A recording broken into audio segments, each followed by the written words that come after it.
Controversies ఏ debate చేసినా ఆ డిబేట్లో ఎదుటి మతాన్ని ఆయన టార్గెట్ చేశాడు, కనుక కించపరిచాడు. కనుక నేనేమన్నా క్రైస్తవ సోదరులందరికీ నా విన్నపం, ఎదుటి వాళ్ళకి మంచి చెప్పండి, ఎదుటి వాళ్ళకి శాంతి బోధించండి, ఎదుటి వాళ్ళకి మన బైబిల్ కోసం చెప్పండి, ఎదుటి వాళ్ళతో శాంతి కోసం మాట్లాడండి. ఎదుటి మతాన్ని అన్నదమ్ములుగా భావిద్దాం, ఎదుటి మతాన్ని తమ్ముడుగా అన్నదమ్ములుగా మనం భావించి కలిసి ఉందాం, అందరం కలిసి ఉందాం. ఎవరు వేరియేషన్స్ వాళ్ళకుంటే ఎవరి దేవుడు వాళ్ళకి గొప్ప ఉంటాడు. అది మనం ప్రతి ఒక్కరికి కూడా బోధించే ప్రతి పాస్టర్ గారికి, బోధించే ప్రతి బోధకుడికి, ప్రతి ఒక్కరికి, క్రిస్టియన్ బిడ్డలకు. ఇది పుట్టుక నుంచి వచ్చే క్రిస్టియన్లు ఈ డిస్ప్యూట్లో దూరరు. నాకు తెలిసి పుట్టుక నుంచి వచ్చిన క్యాథలిక్స్ కానీ కొంతమంది ఇలాంటి వాటిలో దూరం, అందరూ అన్నదమ్ముల్లాగానే కలిసి ఉంటారు. ఎందుకంటే నేను యేసుప్రభుని నమ్ముతాను, 100% యేసుప్రభుని పూర్తిగా నమ్ముతాను. కానీ నేను గుడికి వెళ్తాను, నేను మసీదుకి వెళ్తాను, నేను చర్చికి వెళ్తాను, నేను అందరినీ ప్రేమిస్తాను. కానీ నేను నమ్మేది యేసుప్రభుని.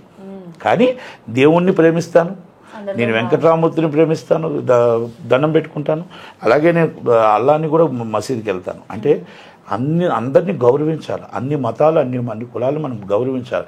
మనం ఈరోజు అందరం కలిసి ఉంటేనే మనం ఉన్నాం. మన దేవుడు మనకి ఏం చెప్తున్నాడు, అందరూ కలిసి ఉండాలి.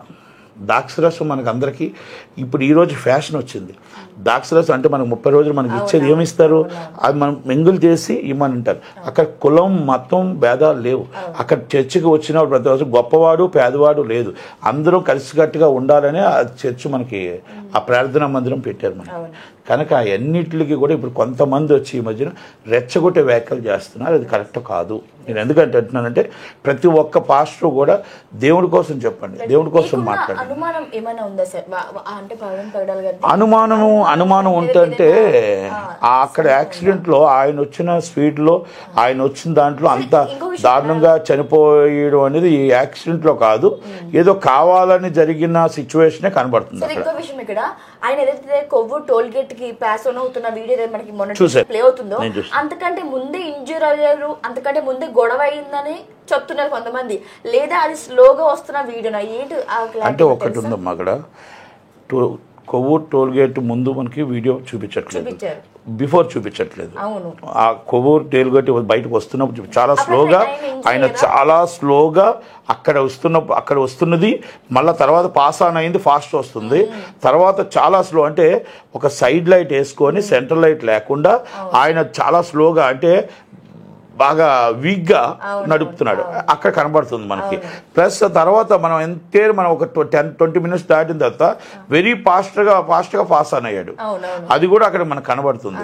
అయితే నేనేమంటే ఈ మధ్యకాలంలో బిఫోర్ టోల్ గేట్ మనం ఒక 20 కిలోమీటర్లు 20 కిలోమీటర్ల లోపల మనం ఆ కెమెరాలు మనం చూస్తే ఆ కెమెరాలు మన పోలీసుల దగ్గర ఉంటాయా లేవో చూడాలి. దాని మీద ఒకటి రెడ్ కార్ ఏదో వచ్చింది అంటున్నారు, ఆ ఇన్వెస్టిగేషన్ ఒకటి చేయాలి. యాక్సిడెంటా మర్డరాన్ని అనుమానించడానికి ఈయన సో మెనీ కాంట్రవర్సీస్ ఉన్నాయి.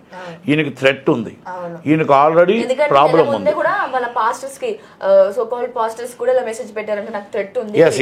ఉంది. అయితే ఒకటి ఉంది, ఆయనకి థ్రెట్ ఉంది అనేది మొత్తం టోటల్ గా అందరూ చెప్తున్నారు. నేనేమంటానంటే నెల్లూరు నుంచి షమి అనే వ్యక్తి, ఆయనకు ఒక వీడియో ప్లే అవుతుంది ఇప్పుడు, ప్రవీణ్ పగడాల నువ్వు మాంతావా లేకపోతే నువ్వు నా చేతిలో పరిణామాలు చూస్తావు నెక్స్ట్ అని అన్న చూశాను. అయితే ఒకటి వార్నింగ్ ఇచ్చిన వాళ్ళందరూ చంపిస్తారు అనుకోవడానికి లేదు. కాదు వార్నింగ్ ఇచ్చిన వాళ్ళందరూ చంపిస్తారు అనుకోవడానికి లేదు. ఎందుకంటే కోపతాపాలతో వంద మాట్లాడతాం. ఆయన ఒకటి స్టేట్మెంట్ ఇచ్చాడు, నేను ఏ విచారణకైనా సిద్ధం, నేను ఏ తప్పు చేయలేదు, ఆయనకి చాలా మంది శత్రువులు ఏదైనా జరిగి ఉండొచ్చు తప్ప యాక్సిడెంట్ అది అనడం మాత్రం వాస్తవం అని ఏదో నేను ఇంటర్వ్యూలో చూశాను. ఓకే, నేను ఆయన ఏమంటానంటే ఆయన ఆ రోజు నేను ఇప్పుడు ఇందాక మాట అన్నాను, వాళ్ళ దేవుణ్ణి వాళ్ళు అంటే అప్పుడు వాళ్ళకి బాధ అనిపిస్తుంది, ఇంకొకరి దేవుణ్ణి ఇంకొకరు అంటే వాళ్ళకి బాధ అనిపిస్తుంది. ఆ బాధలో ఆవేశంలో ఏమైనా మాట్లాడవచ్చు, అందరికీ ఆవేశం లేదని అంటానికి ఉండదు.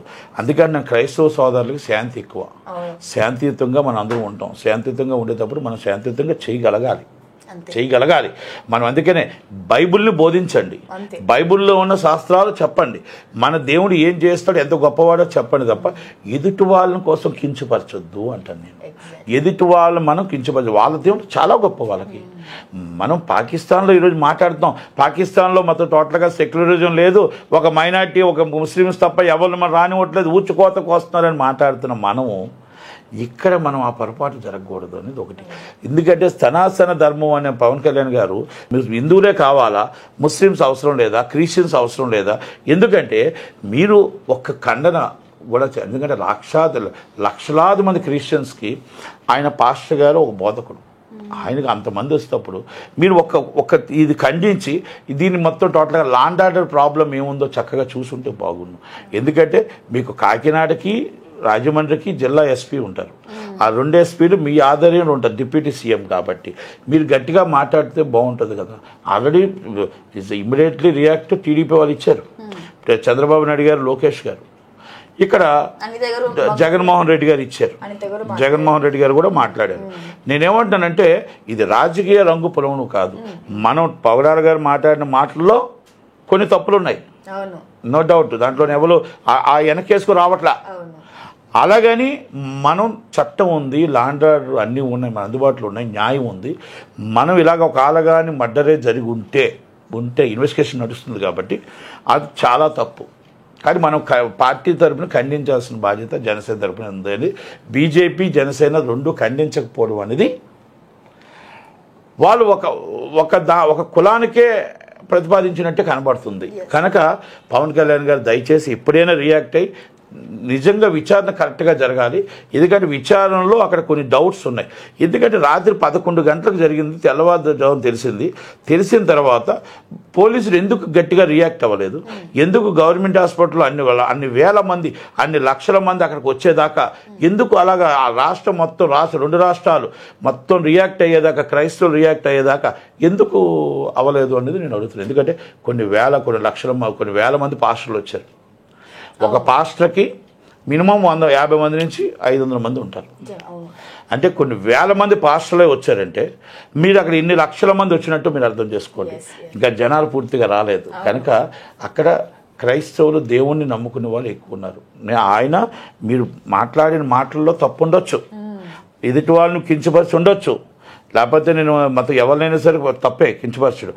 ఆయన ఏం జరిగిందనేది ఇన్వెస్టిగేషన్లో మన లాండర్ గవర్నమెంట్ తప్పు చేయకూడదు.